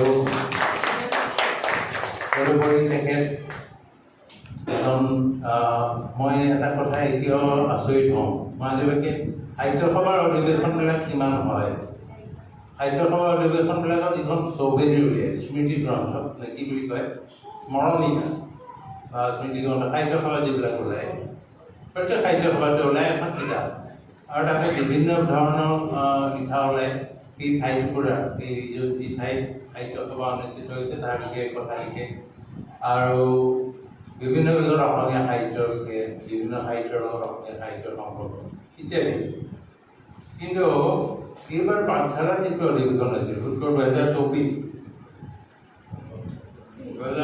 নে 2025 যিখন পাঠশালাত যিখন অধিৱেশন হৈছিলে সেইখন অধিৱেশনৰ যি স্মৃতি গ্ৰন্থ এই গোটেই দায়িত্বটো আছিলে অঞ্জন শৰ্মাৰ আৰু অঞ্জন শৰ্মাই দিনে ৰাতিয়ে কাম কৰি স্মৃতিগ্ৰন্থ এখন নহয় দুখন ইমান বেছি ডাঙৰ হ'ল যে তেওঁ 2টা ভলিউমত স্মৃতিগ্ৰন্থ উলিয়াব পাৰে আৰু এইটো মানে এইটো এটা অভাৱনীয় কথা এনেকুৱা 2টা স্মৃতিগ্ৰন্থ দেখা নাই এটা ভলিউমেই পঢ়িবলৈ টান প্ৰত্যেকটো ভলিউমৰ প্ৰায় মানে 500-600 পৃষ্ঠা আছে প্ৰত্যেকটো ভলিউমত 1000 পৃষ্ঠা আছে আৰু সেইখিনি পঢ়িবৰ কাৰণে যথেষ্ট সময় প্ৰয়োজন আৰু খুব ভাল লিখা আছে সুন্দৰ কথা আছে এই কথাখিনি তেওঁ যেনেকৈ গোটাই পেলাই তেওঁলোকে পাব্লিছ কৰিলে আৰু পাঠশালা অধিৱেশনৰ কৌষ্ঠৱ কৰালে তাৰ বাবে মই অঞ্জন শৰ্মা ডাঙৰীক ধন্যবাদ জনাইছোঁ তেখেত আমাৰ চুবুৰীয়া যদিও লগ নাপাওঁ খুব ব্যস্ত থাকে তথাপি ভাবি ভাল লাগে যে এনেকুৱা এজন মানুহ আমাৰ ওচৰত থাকে আৰু কুমাৰ দীপক দাস ডাঙৰীয়া জানেই আপোনালোক সকলোৱে এজন অসমৰ ছাত্ৰ সন্থাৰ নেতা প্ৰতিবাদী কণ্ঠ অসম গণ পৰিষদৰ নেতা আৰু সাংসদ তেখেত আৰু এসময়ত মন্ত্ৰীও আছিল অসম গণ পৰিষদৰ আৰু তেখেত তাৰোপৰি তেখেত এজন ভাল গায়ক, কি সুন্দৰ গায়ক। মোৰ এটা কথা মনত পৰে, আপুনি যদি মনত আছে আপোনাৰ, মই তেতিয়া চিফ মিনিষ্টাৰ ছেক্ৰেটেৰিয়েটৰ আণ্ডাৰ ছেক্ৰেটেৰী আছিলোঁ 1987-88। চিফ মিনিষ্টাৰ তেতিয়া কাছাৰ ভ্ৰমণত গৈছে। তেতিয়া উত্তৰ হাইলাকান্দি বেলেগ হোৱা নাই, it is a part of Cachar district. তেতিয়া সেই সময়ত এই যিখন সভা মুখ্যমন্ত্ৰীয়ে এই সভা হাইলাকান্দি মহকুমাধিপতি কাৰ্যালয়ৰ নতুন ভৱনৰ আধাৰশিলা স্থাপন কৰিছিল। সেইখন যিখন সভা হৈছিল, সেই সভাত কুমাৰ দীপক দাস ডাঙৰীয়ে এটা অতি সুন্দৰ গান গাইছিল, অতি সুন্দৰ গান গাইছিল। আৰু সেই কথাটো মোৰ এতিয়াও মনত পৰে। কুমাৰ দীপক দাস বুলি ক'লে সেইটোৱে মনত পৰে। আৰু তাৰপিছতো মই গণেশ দাস, বৰপেটাৰ এজন বৰ বিখ্যাত ব্যক্তি, অকালতে কালে হৈ দিলে। গণেশ দাসৰ লগত ডিব্ৰুগড় বৰপেটালৈ গ'লে তেখেতক লগ পাওঁ, তেখেতৰ লগত চিনাকি কৰি দিওঁ। গণেশ দাস অসুস্থ ইয়াত পৰি থাকোঁতে হস্পিটেলত খবৰ কৰিবলৈ গ'লে তেখেতে এতিয়াও দীপক দাস ডাঙৰীয়াক পাওঁ, তেখেতে হয়তো পাহৰিব পাৰে। এই এনেধৰণে আমাৰ গোটেইখিনি মানুহ বেছিভাগেই সাংস্কৃতিক চেতনাৰে উদ্বুদ্ধ। আৰু বিশেষকৈ মই উৎপল বৰগোহাঁই ডাঙৰীয়া, তেওঁৰ পৰিয়াল, আৰু তেওঁৰ পৰিয়ালেই নহয়, তেওঁৰ মিছেছৰ পৰিয়াল, আপোনালোকে জানে তেওঁৰ মিছেছ, তাৰ ভতিজা, এই সময়ৰ বিখ্যাত হেৰি সকলোৱে জানে। তেওঁলোকৰ গানৰ তেখেতৰ জীয়ৰী উমা বা মায়া, তেওঁলোকেও খুব ভাল গান গায়, সুন্দৰ গান গায়। গোটেই পৰিয়ালটোৱেই সাংস্কৃতিক প্ৰেৰণাৰে উদ্বুদ্ধ। আৰু তেনেবিলাক মানুহ ওচৰত থাকিলে ভাল লাগে। আমাৰ সাংস্কৃতিক চেতনা বেছি নাই, কিন্তু এইখিনি আমাৰ আহি যায়। গতিকে এই সকলোৰে মাজত থাকিব পাই ভাল পাইছোঁ। আৰু আজি এই সভা আমিতো লগত থাকি কাম কৰোঁ, মোক একো ওপৰলৈ উঠাই দিলে দৰকাৰ নাছিল, মই এখন উপভোগ কৰিবলৈ আহিছিলোঁ মিটিঙত। যি নহওক, সেইটো কাৰণে এখন সভাত উপস্থিত থাকিব পাই ধন্যবাদ দিছোঁ। আৰু আপোনালোক সকলোকে পুনৰ ধন্যবাদ জনাই মোৰ বক্তব্য সামৰিছোঁ।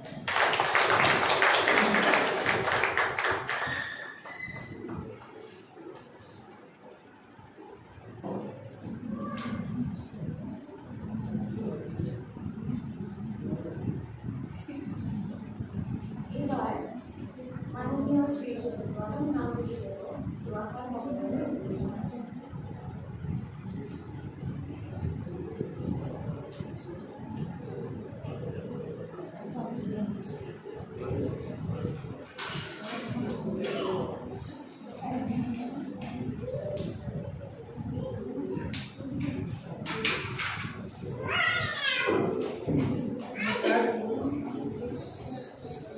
আজি আমাৰ ইয়াতে মোৰ সহযোগী বন্ধু প্ৰকাৰ অতি সৃষ্টিশীল ব্যক্তি উৎপল বৰকাকতি ডাঙৰীয়া, শ্ৰোতাভাজন আজিৰ উন্মোচক আৰু বিশিষ্ট সাহিত্য একাডেমীৰ এৱাৰ্ড হোল্ডাৰ ৰামা ডাঙৰীয়া, বন্ধুবৰ স্বপ্নীল বৰুৱা, কুমাৰ দীপক দাস ডাঙৰীয়া, মই একাগৰাকী কৈছোঁ, কিন্তু আমাৰ প্ৰমোদিয়াৰ আগতে কুমাৰ দীপক দাসৰ গানটো শুনি গাব পাৰিলে বিশ্বাস কৰিব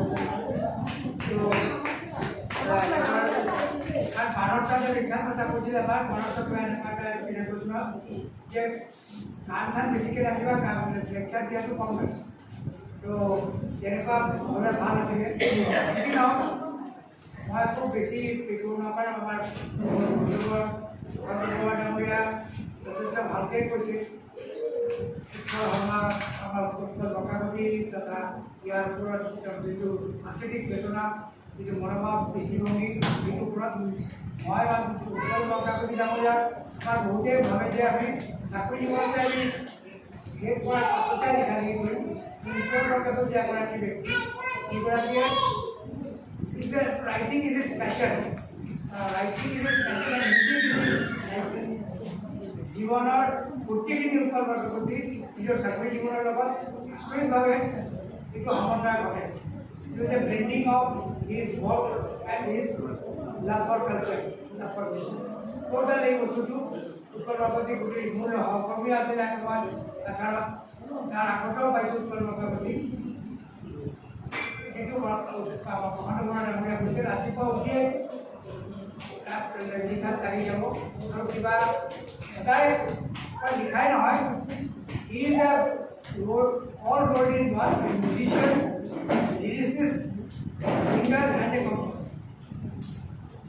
itu kan आपने हमारे बोलते हैं कि हमारा पूरा गाने itu kan betul-betul video का रसिक पत्थर का ये गाने बाइक बना के ini kartu है itu kalau बात होती है lyricist जे নহয় बुकार और लगते itu composer and a very nice song to keep my boy of that year Utkal Borkakoti এই সৃষ্টিধৰ্মী ভিতৰটো মনোভাৱ এই ইতিবাচক দৃষ্টিভংগী আৰু এইটো ইউনিভাৰ্চেল লাইফ যিটো গোটেই পৃথিৱীখনক নিজৰ কৰি লোৱা এইটো ডাঙৰ ঘটনা।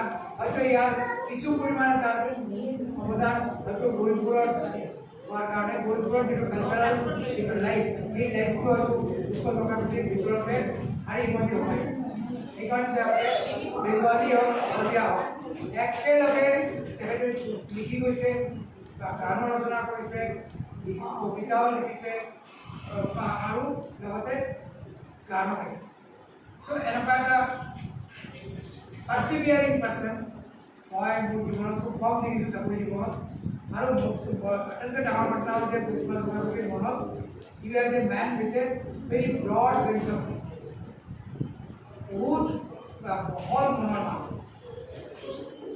সৰুৰ পৰা কথা যিবিলাক মানুহৰ থাকে সেইবিলাক বহুত that is why I always say that you are a really an exception, the ব্যতিক্ৰমী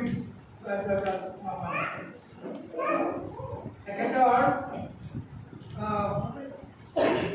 মই কাছাৰত থাকোঁতে কিতাপ এখন কম্পাইল কৰি লিখা হৈছিল আৰু আমাৰ সন্তান দিয়ে চালে এখন কিতাপ he went all the way to Kashar এইটো কিতাপখন কিতাপলৈ ৰাখা বৰকাকতি মই ৰিকুৱেষ্ট কৰিলোঁ যে কাছাৰত এটা ব্যতিক্ৰমী বস্তু আমি কৰোঁ। উৎকল বৰকাকতি চেলেঞ্জটো গ্ৰহণ কৰিলে আৰু কাছাৰত মেবি এনেকুৱা এটা ছ'চিয়েল ফাংচনত পাব্লিক ফাংচনত he sang an English song, doctor বিভাগৰ ফেমাছ গান আৰু সেইটো গান বেপুৰা ছাৰে ইমান ভাল পালে যে মানুহজনক মাতি দিবা মোৰ ওচৰত আকৌ তাই গুৱাহাটীলৈ কৰি ডক্টৰ বিভাগৰ ফেমাছ সং।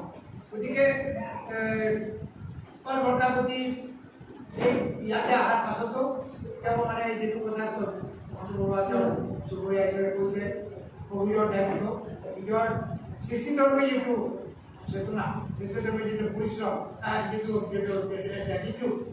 দৃষ্টিভংগী সেইটো বজাই ৰাখিছে।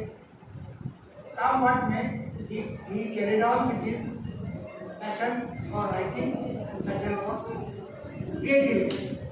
Creativity is the most important part of the present feature of Utkal বৰকাকতিৰ personality. সৃষ্টিধৰ্মী ব্যক্তিত্বৰ এটা অতি ইম্পৰ্টেণ্ট এটা দিশ। মই উৎকল বৰকাকতি চবেই কৈছে মই অটো ইজ মাই ফ্ৰেণ্ড, এতিয়া মই তেখেতৰ এই ব্যক্তিত্বৰ এই গুণকেইটা মই তেখেতৰ ৰোগ লাগি আমি admirer of his personality. Humble student of literature মই ভাবোঁ যে ট্ৰান্সলেশ্যন ৱৰ্কটো বহুত টাফ কাম। অঞ্জন শৰ্মা ডাঙৰীয়াৰ এই ট্ৰান্সলেশ্যন ৱৰ্কৰ ওপৰত তেখেতৰ যিখিনি অৱদান সেই অৱদানৰ প্ৰতি মই তেখেতক শ্ৰদ্ধা জ্ঞাপন কৰিছোঁ।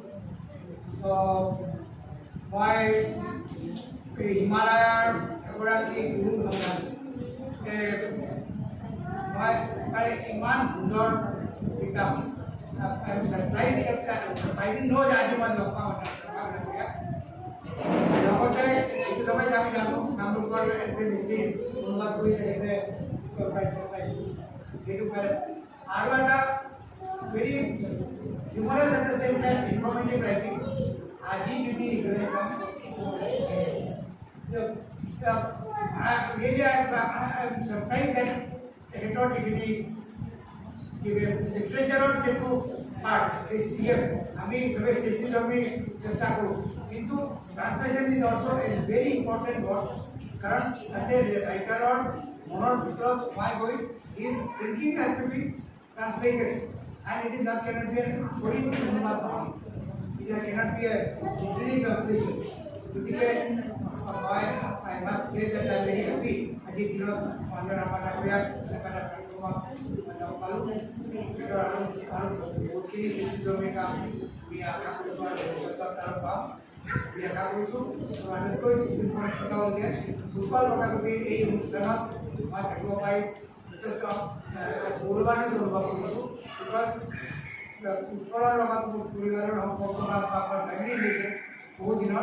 and most importantly, music has been the bridge of me and into my kind of interested into Kenya my Havana to the my inspired for it keyboard would work again keyboard would work for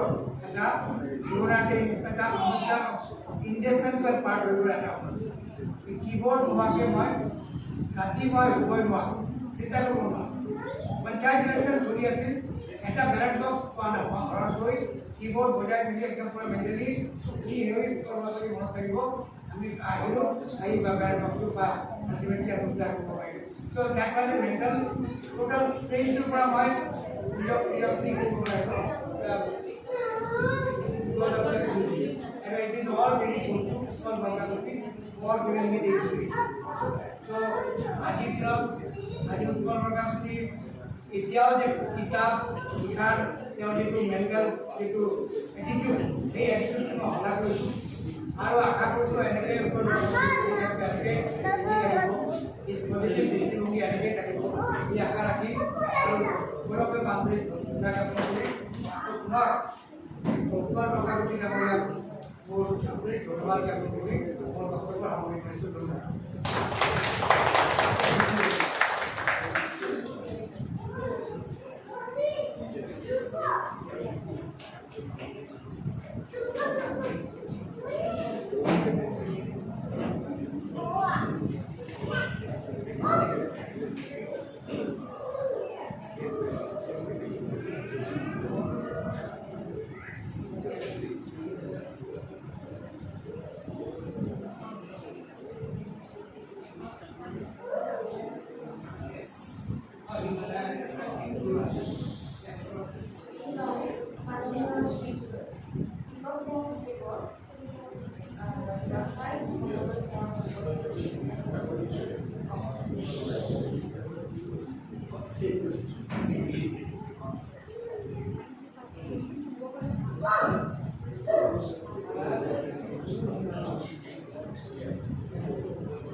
নমস্কাৰ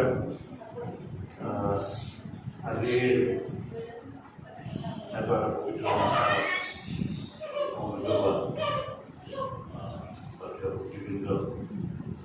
আজি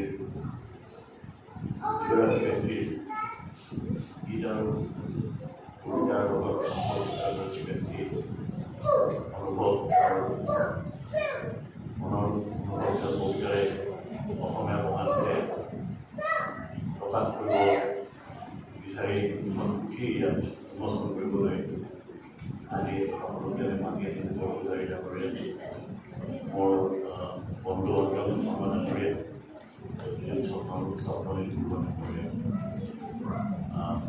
ভগৱান নজৰীয়া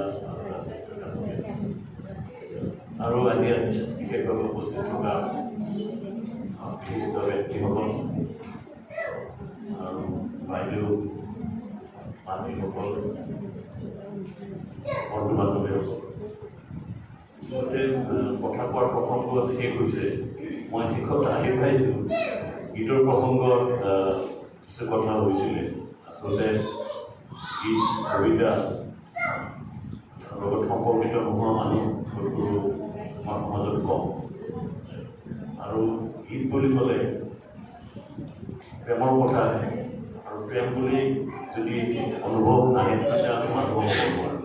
সকলোৱে জানে যদি এগৰাকী ভাল নিজকে মানুহ বুলি চিনাকি দিব লাগে তেতিয়াহ'লে মনত তেওঁৰ প্ৰেম থাকিব লাগিব, আৰু যদি প্ৰেম নাথাকে, অনুভূতি নাথাকে, তেতিয়াহ'লে সৃষ্টি হ'ব পাৰে। আজিৰ তাৰিখত প্ৰাসংগিকভাৱে অসমীয়া ভাষা বা অসমীয়া সংস্কৃতি বা আমাৰ জাতীয় জীৱনত কিমান সমস্যাৰ সৃষ্টি হৈছে, এই সমস্যাসমূহ সমাধানৰ ক্ষেত্ৰত আমি বিভিন্নভাৱে প্ৰচাৰ প্ৰকাশ বা মন্দিৰে আমি বিভিন্নভাৱে কথা কৈছোঁ, আৰু সেই কথাবিলাকৰ মাজত আমাৰ মাজত থকা সম্প্ৰীতি আৰু সমন্বয়টোৱে সদায় কাম কৰে।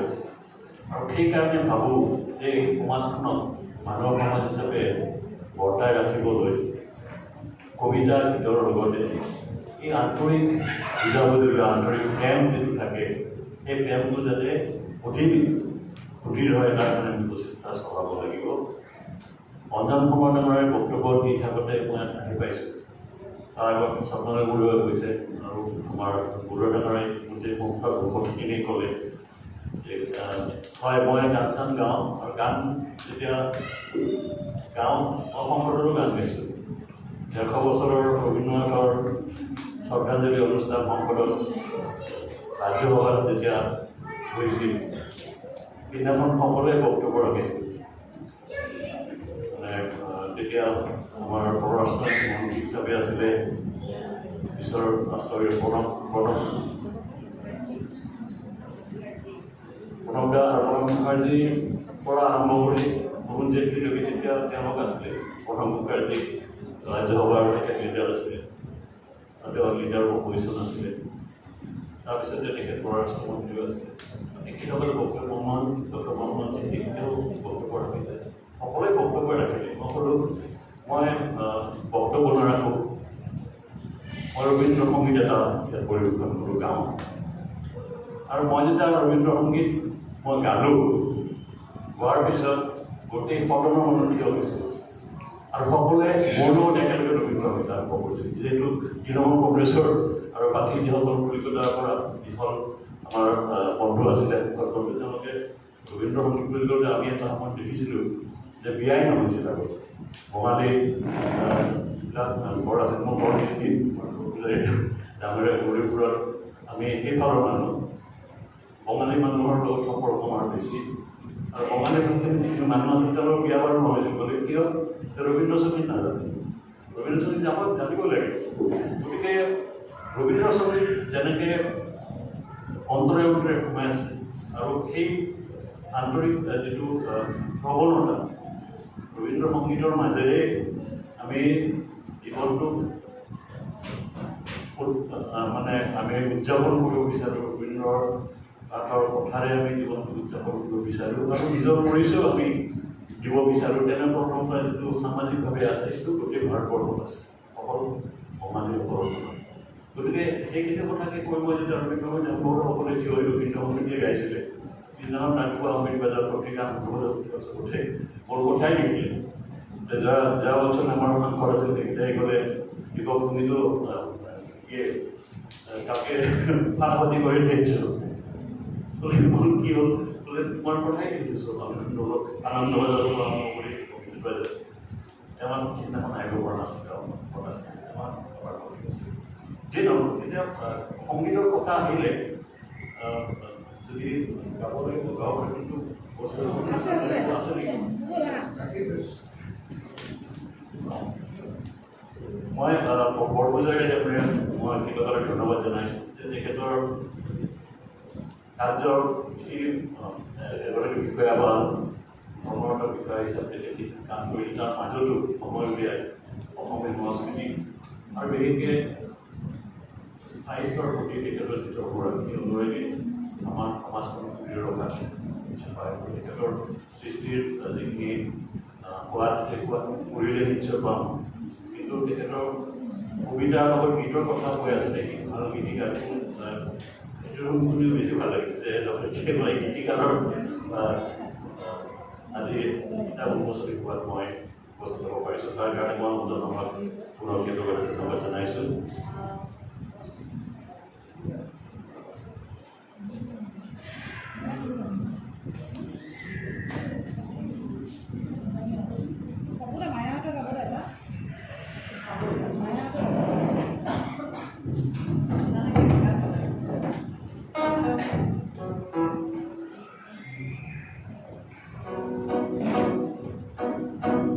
ভূপেন্দ্ৰৰ গীতে প্ৰেমৰ গীত, বিশ্বৰ শ্ৰেষ্ঠ প্ৰেমৰ গীত। এই গীতটো ভূপেন্দ্ৰই কৈছিল যে এটা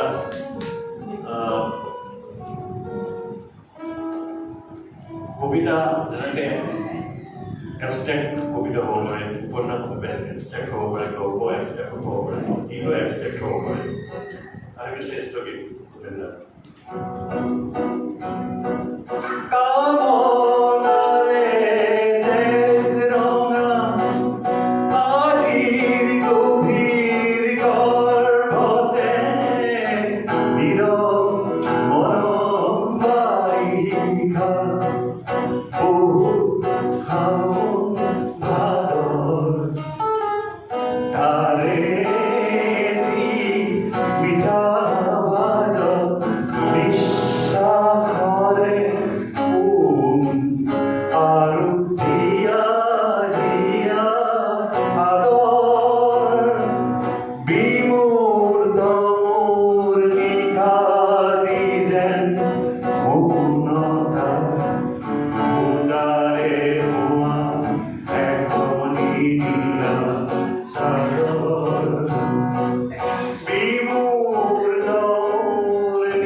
আমি একেলগে বহুত গাইছো।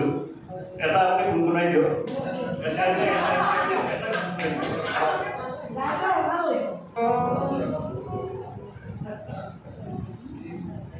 গানৰ লগত সম্পৰ্ক নোহোৱাই হৈ গ'ল।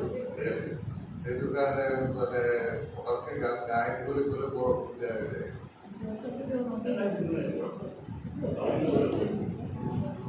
কাউৰীৰ পৰা কৈছে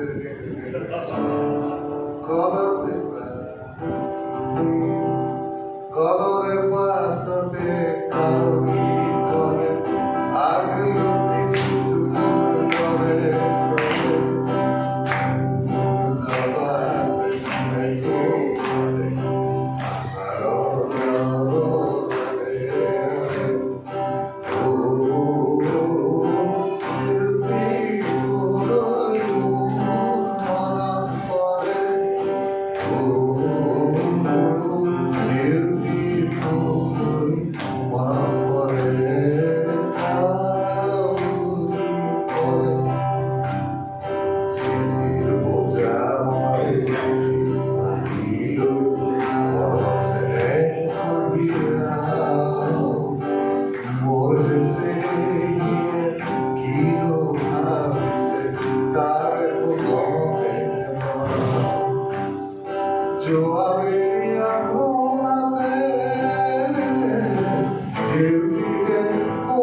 কেলছিয়াম ভাইটামিন চব পাই গৈছোঁ তেনেকুৱা ফিল হৈছে সভাখন আৰু ৰঙীন হৈ গৈছে আৰু ইয়াতে মই মোৰ মহা যিহেতু উৎপল বৰকাকতি ডাঙৰীয়া দিব তেওঁক ইয়াতে অনুৰোধ জনোৱাৰ আগত মই এটা কথা ক'ব বিচাৰিছোঁ মই ইম'চনেল হৈ গৈছোঁ সৰুতে যেতিয়া মানুহবোৰৰ তাতে যাওঁ মানে মহাই যেতিয়া গিটাৰখন লৈ ষ্টাৰ্ট কৰে মানে মহা একো বেলেগ পৃথিৱী গুচিয়ে গ'ল আৰু আমি সকলোৱে মানে মহাক চাই থাকিয়ে গান যেতিয়া উপভোগ কৰোঁ মিউজিকৰ যেতিয়া সেই পৃথিৱীখনলৈ আমি সকলোৱে গুচি যাওঁ আৰু মহাৰ সঁচাকৈ এটা মেগনেটিক অৰা আছে মানে সকলোৱে গানৰ লগত লৈ যাব পাৰে কোনো মানে সৰু হওক ডাঙৰ হওক মহাৰ গানত এবচেণ্ট মাইণ্ডেড বা অন্যমনস্ক হৈ নাথাকে আমি বহুত সৰুৰ পৰাই মহাৰ লগত গানৰ যিটো পৰিৱেশ আমি উপভোগ কৰি আহিছোঁ মা জেঠাই সকলোৱে যেতিয়া গান গায় মাহীহঁতৰ তাত গ'লে সদায় উৎসৱ মহাৰ গানত মহা ইয়াতে আহক আপোনাক অনুৰোধ জনাইছোঁ আৰু আপোনাৰ মনৰ কথা শুনি আমাৰ ওচৰলৈ কওক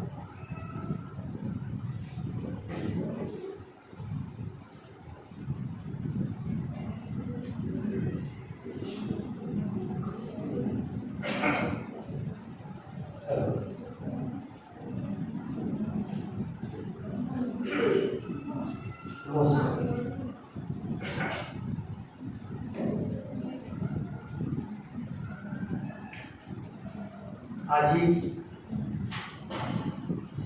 অনুষ্ঠান এই অনুষ্ঠানত থকা বিশিষ্ট ব্যক্তিসকলৰ প্ৰতি মই শ্ৰদ্ধা জ্ঞাপন কৰিছোঁ আমাৰ অঞ্জন সমাজ ডাঙৰীয়া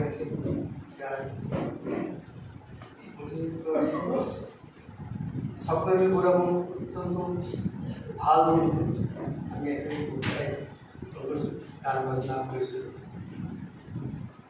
আৰু তাৰপাছত মই চিনাকি মোৰ নাছিলে তেখেত ইমান ভাল গান গাই কিন্তু শুনি মোৰ ভাল লাগিছে যিটো ভাল আৰ্টিষ্টৰ মোৰ চিনাকি হ'ব পাৰোঁ আৰু পুৰা পাই ঘৰৰ ওচৰতে গাংগুলী ছাৰকো পাই যিকোনো ক্ষেত্ৰত আমি নহ'লে আমাৰ আলোচনা হয় আৰু মোৰ কিবা ভুল হ'লে তেখেতে গাইড কৰে এইটো এনেকুৱা কৰিব লাগিব এনেকুৱা কৰে যে এই বস্তু বহুত টান এতিয়া কথা হৈছে কি লিখনিৰ যোগ আচলতে সদায় লিখা যিটো কথা মই 40 বছৰ আগৰ লিখনি আৰম্ভ কৰিছিলোঁ 40 years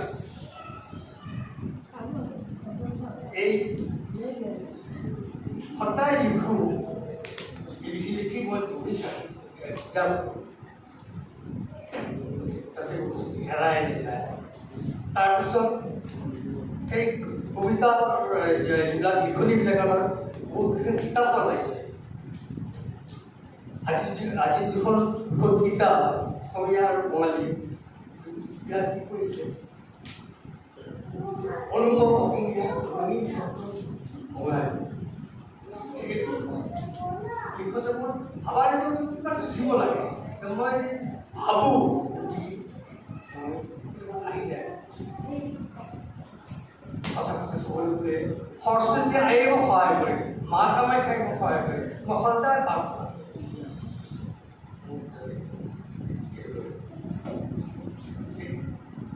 এই লিখা মানে প্ৰতিটো মূল পৰ্যায়লৈ লিখিব লাগিব গোটেই ছাবজেক্ট সেইটো বস্তু মই কি কৰিব কি লিখিম ভাবি নাচাওঁ আৰু এটা কথা কওঁ মাজ ৰাতি 2টা বজাত বাথৰুমলৈ যাব লাগে সেই বাথৰুমত তেতিয়া মোৰ ছাবজেক্ট আহি যায় কিন্তু মই গান লিখোঁ অসমীয়াটো লিখোঁ ইংৰাজীটো লিখোঁ হিন্দীটো লিখোঁ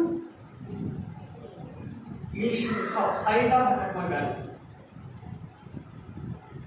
এইবোৰ মোৰ আছে অহংকাৰ কৰি নকওঁ এইটো সৰস্বতী আই মাতৃয়ে মোক যিখিনি দিছে আৰু মই কৰি আছোঁ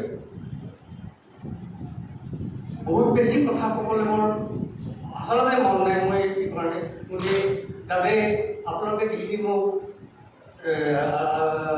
শুভেচ্ছা যাচিলে মোক আশীৰ্বাদ দিয়ে সেইটো মই পাই নিজকে ধন্য মানিছোঁ আৰু আগলৈ এই বস্তুটো মই ঠিকভাৱে চলাই থাকিব পাৰোঁ